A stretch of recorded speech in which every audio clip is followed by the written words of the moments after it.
Hi, I'm High C and I like Tokusatsu. The other day I was in a Kamen Rider Facebook group and I saw a themed Joy-Con, and it made me want to make my own custom Joy-Cons for my favorite rider, Kamen Rider W, with the left side translucent green with silver buttons and the right side a smoky translucent gray with gold buttons to mimic the Gaia memories. Opening up controllers and customizing is not something inside of my personal wheelhouse, so this was a pretty intimidating undertaking for me. I had to go to 3 Etsy vendors to get the pieces that I wanted. I was following along with a video tutorial as I filmed this.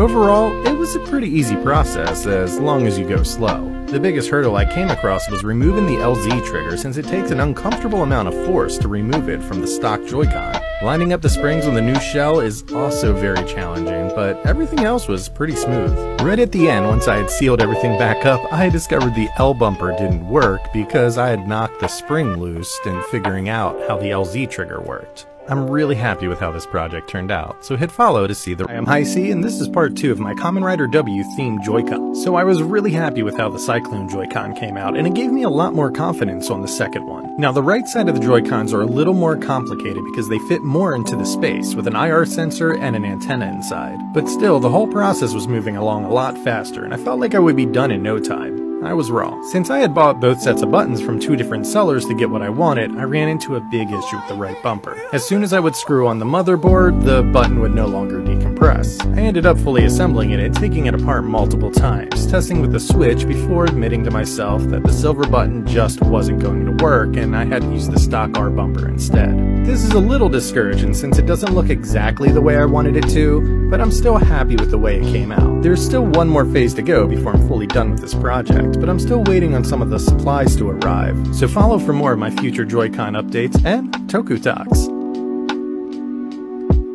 Hi, I'm High C and welcome back to my custom Kamen Rider Double Joy-Cons. Sorry for the delay, but some of the supplies took longer than expected. So for my finishing touches, I wanted to use subtle water slide decals. I started by scanning the Gaia memories and tracing out the logos and names. I did a test print on regular paper and laid them out to make sure that it would fit.